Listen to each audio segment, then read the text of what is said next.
Bonjour à toutes et à tous et bienvenue à la première émission de La Petite Revue. Dans cette émission, nous aurons le grand, voire même l'immense honneur de recevoir Monsieur Flamion, terreur des Bac 2 et Bac 3, ainsi que professeur de physiologie à l'Université de Namur. Monsieur Flamion a tout d'abord commencé ses études à l'Université de Namur, son master ensuite à l'Université libre de Bruxelles, où il se spécialisera dans la néphrologie.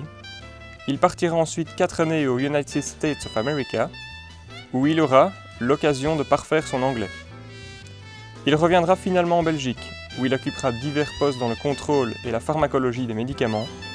Il est à ce jour professeur à l'Université de Namur, en physiologie cardiovasculaire, rénale, digestive, reproductive, ainsi qu'en pharmacologie générale et clinique.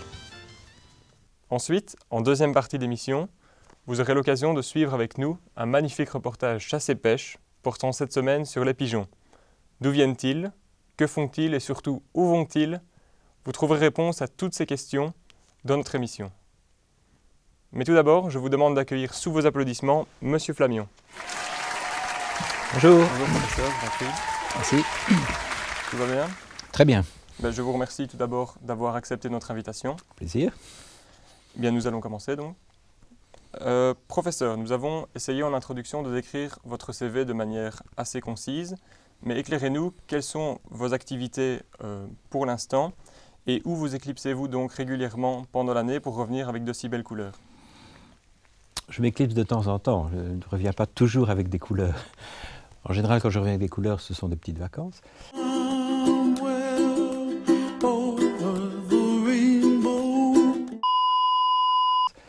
Mais je travaille donc en dehors de l'université aussi en tant que pharmacologue, essentiellement donc dans le domaine du développement des médicaments, en donnant des conseils, en participant à des réunions, des conférences où on discute des méthodes modernes, je vais dire, de mise sur le marché des médicaments. Voilà.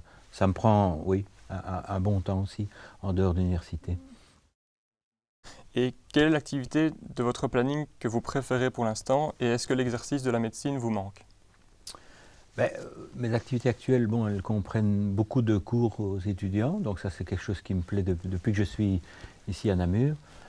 Mes activités extérieures sont évidemment très passionnantes parce que je peux rencontrer les personnes qui sont situées en pointe, j'allais dire, dans tout le domaine du développement des médicaments, donc ça c'est une autre ouverture d'esprit. Voilà. Et du côté de la médecine, évidemment, ça devient de plus en plus long. Maintenant, depuis le temps où j'exerçais, donc c'est vrai que au début, je me suis dit, il faut y retourner. Maintenant, je pense que ça serait un peu difficile. Ouais. Ah oui. Donc le manque a un peu diminué, on va dire. Oui, je vois. Et nous allons maintenant donc passer à un autre type de questions. Je vais vous poser donc des questions courtes et j'attends une réponse courte. Courte. S'il vous plaît. Alors, qui est votre collègue préféré? Ici aux facultés? Ici aux facultés. Michel Jadot. Michel Jadot. Après toutes ces années, pourquoi toujours utiliser vos bons et vieux transparents? Ont-ils coûté si cher à l'achat? Très bon marché à l'achat. C'est une tradition, il faut garder les traditions. Avez-vous un talent particulier? Est-ce que vous aimez danser? Non, pas spécialement. Vous aimez chanter? Non, j'ai un hobby de jouer aux échecs, mais à part ça... On m'a dit ça, oui. Ouais. Vous avez fait des compétitions quand vous étiez jeune? Oui, quand j'étais jeune, j'ai beaucoup joué, oui. Et est-ce que vous aimez faire des barbecues avec une lampe frontale pendant la nuit? Absolument. Je ne sais pas qui vous a refilé des filons, je vais dire, mais... On a une très bonne source. J'imagine. Oui, ça m'arrive. Possédez-vous une collection, peut-être de CD? Des CD, oui, j'adore les CD. Je les copie, donc je les emprunte et puis je fais mes copies. De temps en temps, j'en élimine, de temps en temps, j'en ajoute. Plutôt tendance à en ajouter, oui. Ah, je vois. Donc, on a largement dépassé les 1000. À ce moment-là, les 1000? Ah, oui. Et qui vous aide à tout ranger et à tout classer? Ah, c'est moi qui range et qui classe, oui. Ah, c'est pas ce que Kim nous a dit. Nous allons maintenant passer à un petit jeu, si vous le voulez bien, qui s'appelle le tu préfères. Alors, en fait, le principe, c'est je vous pose un dilemme avec l'obligation évidemment de choisir l'une des deux propositions. Est-ce que vous êtes prêts? Oui. Alors, c'est parti. Est-ce que vous préférez les bac 2 ou les bac 3? Bac 3. Oui, il paraît ça. Ah, écoutez, on va Une fois que les demander. bacs 2 deviennent les bacs 3, c'est vos préférés. Ah, forcément, vos préférés. forcément. Vous préférez votre assistante de CG ou celle de pharmaco? Attendez, il faut que je passe pas la même. C'est Madame Ougardi en Ouais. pharmacologie et Madame Pirceau en ECG. Mettons le CG. Mettons ECG. Celle-ci est un petit peu spéciale comme question. Est-ce que vous préféreriez être une craie de couleur de Monsieur Garin ou le pointeur laser de Monsieur De Backer? Je pense la craie de couleur, je serais moins secoué. Oui. Est-ce que vous préférez un inami pour vous ou pour votre fille? Pour ma fille, bien sûr. Oui. Ah. Do you prefer to speak French or English? Outside of the university, English. Vous seriez pour des cours en anglais? Oui, j'en donne en fait en sciences biomédicales. Je donne Ah un oui. cours en anglais. Oui. Et pourquoi pas en médecine? Mais en médecine, les étudiants sont moins prêts à l'ouverture, je crois. Hein. Ils ont déjà beaucoup de soucis avec leurs cours. Si on doit leur imposer une langue supplémentaire, à mon avis, ils vont paniquer. Encore plus. Et donc, l'équipe média a tendu le micro dans la faculté à divers étudiants qui souhaitaient vous poser une question. Ok, Et donc, on va donc vous amener d'accord, un iPad pour que vous puissiez les visionner. d'accord. Merci beaucoup. Je Vous les pouvez y regarde, aller, oui. je vous en prie, pour regarder la première question. Vous les connaissez? Ah, on doit pousser ici. Bonjour Monsieur Flamion, j'ai une question pour vous. J'aimerais savoir quelle musique vous écoutez quand vous faites vos QCM. J'écoute pas mal de rock hein, plutôt, donc un peu de Bruce Springsteen. Si je dois faire quelques questions plus vaches, je mettrais peut-être AC/DC, des choses comme ça, vous voyez. Ça dépend. J'ai le choix. Je continue Oui, ici? vous pouvez passer à la Ok. question suivante. Bonne question. Bonjour Monsieur Ah, Flamion, c'est le j'ai même. une question C'est toujours pour la vous. même. J'aimerais savoir quelle musique vous écoutez Ah. quand vous Ah, voilà. Donc voilà, on se posait une petite question. Tout simplement, pourquoi Monsieur Guérin porte une chemise blanche, un très beau tablier, et vous ne portez que de guerre polo, entre guillemets? De guerre polo. Ah, c'est pas moi qui le dis. Non, mais ils sont chers quand même, mes polos. Hein, donc. Parce que j'aime bien être relax pour donner cours. Je n'aime pas trop être coincé. Et M. Garin, je pense qu'il fait des allers-retours entre la clinique et les cours qu'il donne. Donc, il doit se présenter beaucoup plus que moi à l'extérieur, au public, aux Oui. patients. Vous pouvez passer Passe, à la question suivante, suivante. Plouc. Bonjour Monsieur Flamion, j'ai une question pour vous. Est-ce que vos relations avec Monsieur Garin se sont améliorées? Oh, elles n'ont jamais été mauvaises, à part les critiques que je fais sur le cours d'anatomie lui-même de temps en temps. Non, avec M. Garin, je m'entends très bien et je m'entends toujours très bien en fait. Ah bah c'est parfait. Content de l'entendre. Il faut que je vous demande, Monsieur Flamion, comment va votre fille? Ah, c'est tout. Oui, c'est tout. Je pensais qu'il y avait une suite à la question. Pour l'instant, ça se passe pas trop mal, mais avec Kim, c'est toujours un peu imprévisible. Hein, donc, à mon avis, il faut prendre un peu de recul avant de pouvoir décider. D'accord. Voilà. J'ai une question, Monsieur Flamion. J'aimerais bien savoir pourquoi vous ne donnez pas des cours particuliers. Ah, qui vous dit que j'en donne pas hein, ça Ah, c'est prêt. Non, parce que pour les étudiants, évidemment, il faut garder ce qu'on appelle la justice. Hein. On peut faire tout ce qu'on veut, mais le principal, c'est d'être juste avec tout le monde. Donc, le moindre cours particulier créerait une injustice inacceptable. Et donc on va aborder un peu d'actualité, si vous le voulez bien, avec D'accord. vous maintenant. Donc il y a un témoignage sur Vivacité il y a quelques semaines qui disait, je cite, « Ce diplôme de docteur en médecine que vous allez recevoir, nous ferons tout pour que ce soit un diplôme qui ait de la valeur et vous permette de travailler. » Qu'est-ce que vous pensez de ce témoignage et de ce problème? Oui, donc le problème de bouger les choses telles qu'elles sont, ça je crois que c'est très important parce qu'on peut parler tant qu'on veut. Tant qu'il n'y a pas d'action qui se passe, les choses risquent d'être carrément bloquées. Je crois que le blocage dans la situation actuelle est quelque chose de terriblement néfaste, pas seulement déjà pour les étudiants qui sont concernés, mais je pense pour toute la médecine en Belgique. Je pense que si on aboutit à un blocage à la fin de l'année, donc pour moi il faut faire tout ce qu'il faut pour surmonter le blocage. Et parler, ça ne sert à rien, vous comprenez?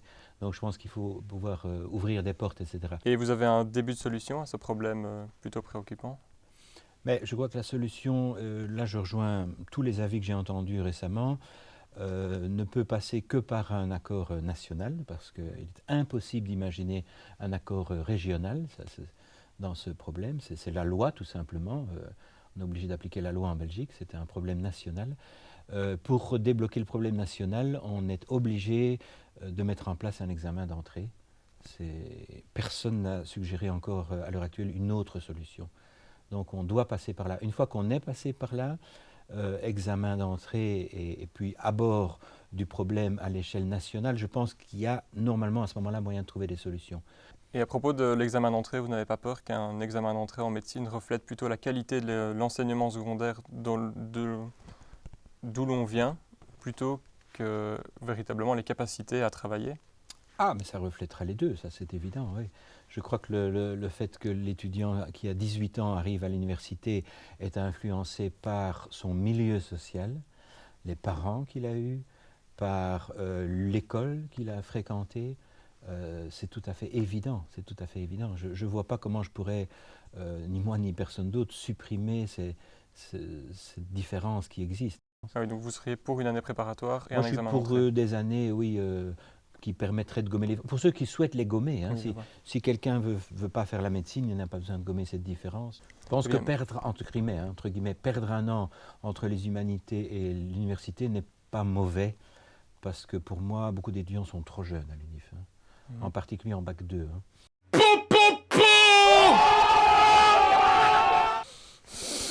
Je vois, on revient encore à ces bac 2. On va maintenant passer à quelque chose de plus léger. Oui. Donc, c'est un secret pour personne, vous êtes plutôt un people au sein de l'université de Namur. Mais à quel point la revue médecine a mené l'enquête. Donc, si vous voulez regarder le reportage... continue ici? Voilà, exactement. Ok, Vous d'accord. pouvez faire glisser. Voilà. Et voici. Je vais en apprendre. Non. Non, pas du tout. Vous n'avez jamais entendu parler? Non. Non. Non. Jamais. Non. Oh, bien sûr. Non. Pas du tout. Pas du tout. Non, mais Pas du tout. je sais que c'est un professeur à partir de la 2e. C'est pas le prof qui change de pantalon tous les jours. Enfin, change de couleur de pantalon tous les jours? Non, je sais pas. Ah bien sûr, alors là. Quelle expérience avez-vous avec lui? Oh, il regardera la vidéo. Une très bonne expérience. Ah, très bien. Non. Non. Oui, je le connais. Ces examens, oui, j'ai eu des expériences. J'ai déjà entendu parler, oui. Quelle réputation a-t-il? Il y va. Il y va, c'est-à-dire? Ah, il y va, genre ces examens sont durs. Oui, je l'ai déjà côtoyé. J'ai sûrement déjà croisé dans un ascenseur, on était coincés au 5e étage et voilà. Et je suis sortie vivante. Oui, j'ai eu ce plaisir de le connaître. Il m'a parlé de mes vacances en Égypte pour me parler d'un parasite. Donc j'ai parlé de mes vacances en Égypte à Flamion pendant mon oral, quoi. Non. Non. Non. Enfin, moi, je le connais de nom, mais je l'ai jamais vu. Qui dit toujours OK. D'accord. Comment il le fait? Non, mais par contre, je connais assez bien sa fille. Kim? Oui, Kim, oui. Non. Je le connais très bien, oui. Quelles expériences avez-vous eu avec lui? Franchement, il est vraiment drôle, ce prof. C'est vraiment le meilleur prof qu'on ait jamais eu. Et bien voilà, vous avez un commentaire sur ce reportage? C'est très sympa, c'est chouette d'avoir été interrogé à gauche et à droite. Et je crois que ça reflète bien. Bon, il n'y a pas de raison que je sois plus connu que d'autres, mais pour certains étudiants avec qui j'ai eu notamment des examens oraux, c'est vrai que ça ajoute un petit quelque chose. Ah oui. Bah oui, les bac 3 de cette année n'ont pas eu cette chance. C'est bien dommage. Et une autre question capitale. Quel personnage de BD vous correspond le mieux selon vous? Dans les personnages de BD, je ne sais pas. Il y en a que j'aime bien. Maintenant, de là à dire qu'ils me correspondent, c'est peut-être un peu difficile. Celui que je préférais, c'était Canardo. Je ne sais pas si vous connaissez. Non? C'est un inspecteur, c'est un canard, mais humanisé. Donc c'est un inspecteur qui découvre toujours le résultat des enquêtes. Évidemment, il aboutit toujours à la bonne solution. Mais en fait, il est détective privé. Il était inspecteur seulement dans le premier album, détective privé. Donc il fait des enquêtes, mais les enquêtes le mènent dans des milieux déprimants, où les gens sont dans des conditions sociales déplorables. Donc c'est assez triste comme album. C'est un peu noir, mais à la fin, il trouve toujours la solution. Donc, Ça se dit bien. C'est ça qui compte. Mais si vous voulez, on a mené l'enquête également sur cette question. Ah d'accord. Donc comme ça, vous aurez... Ok, oui. Mais je n'ai pas dit que ça me correspondait exactement, parce que... Ah voilà. À quel personnage de BD associeriez-vous Monsieur Flamion? Tintin. Avec quelques kilos de plus, mais Tintin. Obélix. Ah oui. Je dirais au marsupilami, parce qu'il saute tout le temps comme ça. Bah aucun, je pense que Monsieur Flamion n'est pas quelqu'un qu'on peut représenter, je pense que c'est un personnage unique et vraiment qui s'apparente à personne d'autre et vraiment unique en son genre. Donc je pense qu'on pourrait faire une BD de Monsieur Flamion à lui tout seul. Je dirais Tintin. Tintin, pourquoi Peut-être à cause de ses cheveux. Il a les mêmes cheveux. Mais voilà. Bien. Que pensez-vous de la réponse de ces étudiants? Vous êtes d'accord? Bon, moi j'aime bien Tintin pour ses connaissances pharmacologiques, bien entendu. C'est un secret pour Maintenant, en personne. tant que personnage, bon, c'est vrai qu'il est un peu simpliste, hein, je crois. Oui, je vois. Je préfère les personnages plus complexes du point de vue psychologique. Oui, je vois. Tintin, psychologie, zéro. Zéro, d'accord. Avant de vous laisser partir, j'aimerais vous demander un tout petit service. Est-ce que vous pourriez regarder la caméra qui se trouve juste derrière moi et expliquer aux étudiants pourquoi il est très important d'aller à la revue médecine 2015? Ah, on ne peut pas faire une année de médecine sans aller à la revue. Ça, je crois qu'on raterait absolument la compréhension profonde des professeurs. Les professeurs, ce n'est pas que ce qu'on lit dans un syllabus, c'est en fait exactement ce qu'on voit à la revue. Tout le Revue reste, médecine égale essentiel. Absolument indispensable. Merci beaucoup, Monsieur Flamion, et je suis certain que maintenant les étudiants comprennent beaucoup mieux l'énigme que vous incarnez. Encore merci de votre participation. Merci à vous. Avant la suite de notre programme avec le magnifique reportage Chasse et pêche, voici une courte bande-annonce sur le film événement à ne surtout pas manquer. A tout de suite.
Merci beaucoup de nous être restés fidèles après cette courte interruption.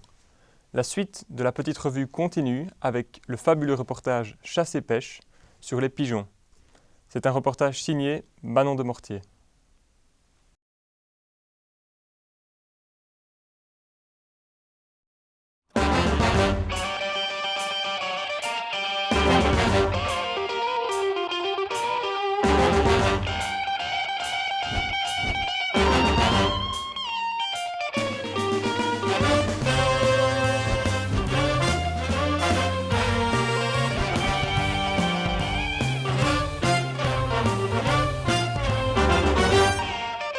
Bonjour, nous voici dans un nouvel épisode de Chasse et pêche, ici à Namur, le long de la citadelle, en compagnie de Marie-Cécile Denis. Parlez-nous un petit peu de votre passion. Columbidae, communément appelés pigeons, sont des oiseaux.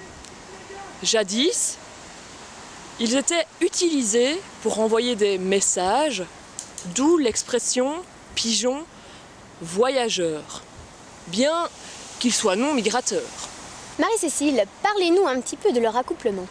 Eh bien, pour leur parade nuptiale, le pigeon recoule. Oui. Roux, roux, roux, roux. Et quand ils sont contents, ils font roux, roux. C'est donc cela. Et lorsqu'il est fâché? Roux, roux. Mais enfin, Marie-Cécile, nous sommes d'accord que c'est la même chose. Non.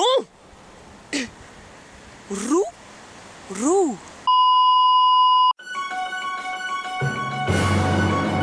Nous avons dû interrompre ce programme. La régie m'a l'air d'une information d'importance capitale.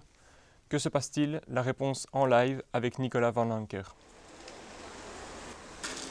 Voilà, je suis ici à Namur et plus précisément devant le théâtre royal de Namur, tout simplement parce que nous venons d'apprendre une nouvelle assez importante au sujet de Louis Wéry, qui, je rappelle, est le vice-président de la revue.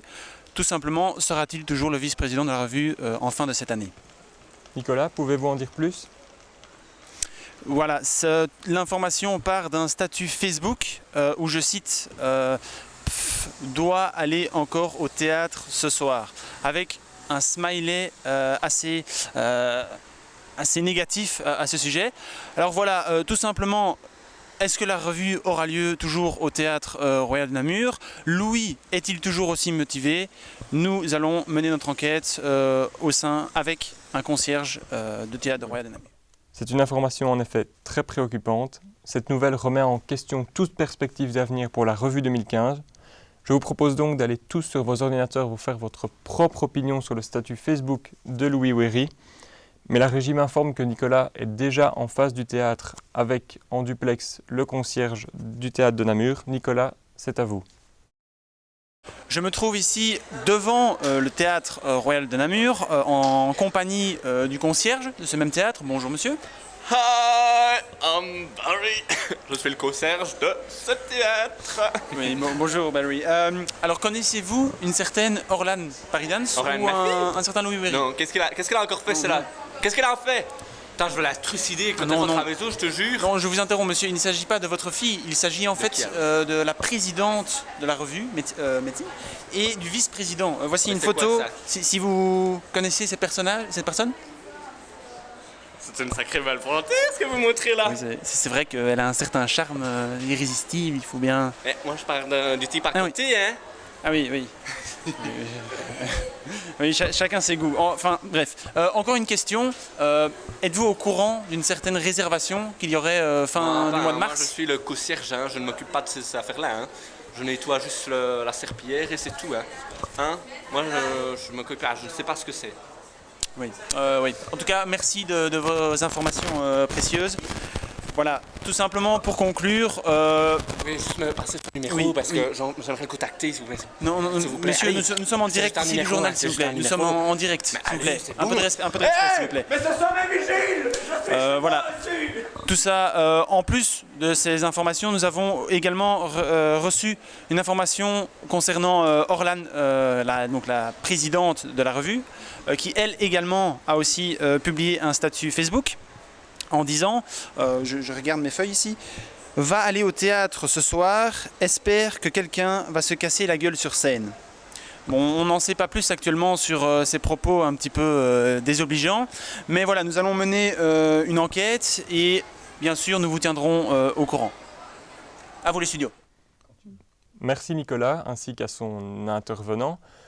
Le mystère reste donc entier, nous ne savons pas plus pour l'instant. Malheureusement, il est beaucoup trop tard que pour finir notre magnifique reportage Chasse et Pêche. Nous allons donc passer tout de suite à la météo présentée par Alison Roger France.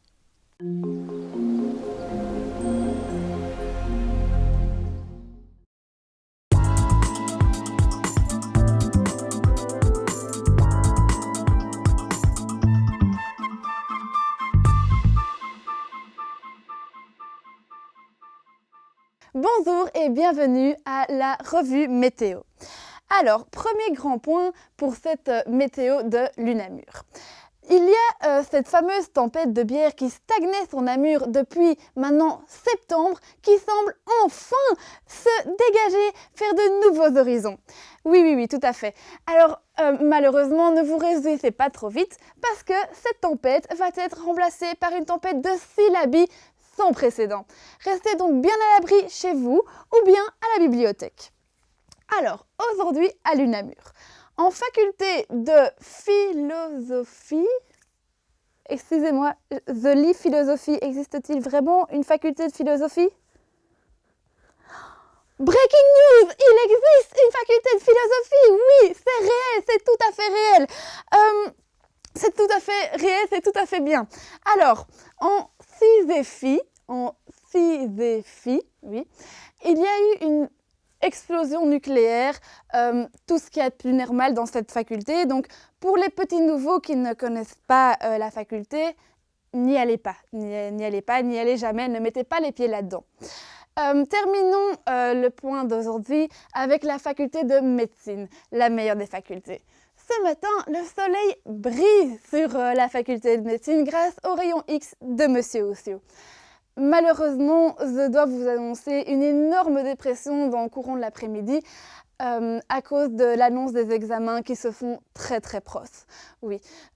Il pleuvra donc des cordes avec lesquelles les élèves pourront se pendre, malheureusement. Petit point à l'étranger maintenant. La sécheresse d'Inami persiste toujours à Woluwe. Le gouvernement ne fait rien pour abreuver la population. Toute aide est donc la bienvenue. Il y a aussi l'ombre de maquis de blocs qui plane sur la faculté de médecine. Les étudiants ont très peur.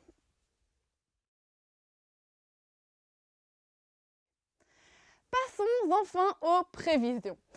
Alors, douche froide générale prévue pour tous les étudiants, avec possibilité d'orage chez vos parents. Pour les bac 2 et les bac 3, il y aura une bonne session de janvier prévue, avec évidemment une compensation au mois de juin, où il y aura un cataclysme gigantesque.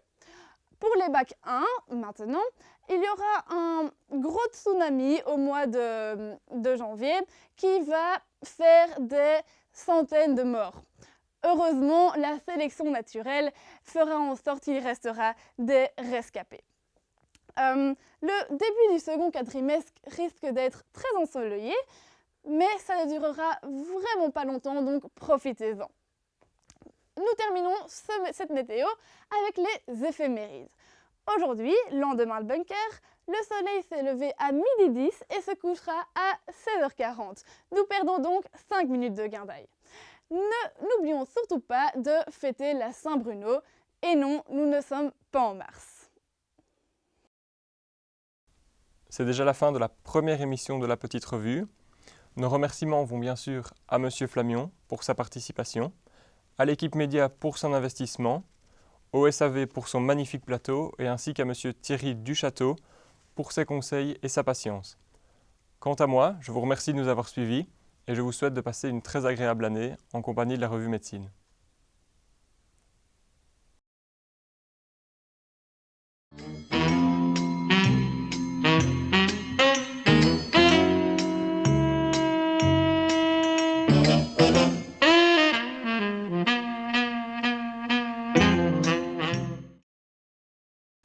Bonjour, nous sommes au mois de novembre, c'est le mois du dépistage du cancer de la prostate. Je participe à la campagne de dépistage en me laissant pousser la moustache. Faites comme moi et surtout, n'oubliez pas de vous faire dépister. Très important. Parlez-en à votre médecin. Une initiative de la communauté française.